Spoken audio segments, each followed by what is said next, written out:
Did you twist your wrist months ago, but it still hurts here, around the ulnar corner or the pinky finger side of the wrist? Especially when gripping, twisting, opening jars, or even pushing yourself up from a chair and somebody told you, it's probably just a sprain. Maybe, but sometimes it's much more than that. One common reason for this type of pain is something called a TFCC problem, Triangular Fibrocartilage Complex.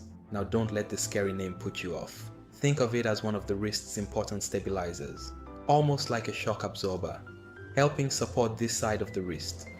But after twisting injuries, falls, heavy lifting, or repetitive strain, it can become irritated, and this is where people often ignore it. At first, it just feels sore. Then gripping hurts, twisting hurts, opening jars becomes annoying, push-ups suddenly feel uncomfortable, and sometimes you even notice clicking or a feeling of weakness.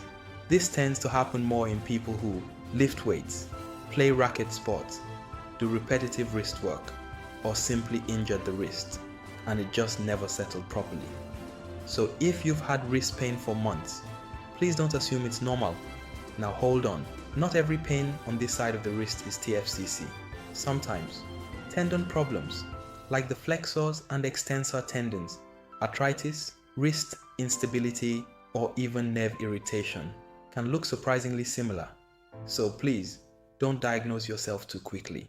Depending on what's causing it, treatment can include splints, hand therapy, exercises, activity modification, and sometimes further scans or specialist review. But if it keeps lingering, please don't just ignore it. Now let's be honest. Have you had wrist pain that just never settled? Comment below. This is episode 4 of hand problems you shouldn't ignore. Save this for later and don't forget to subscribe for more.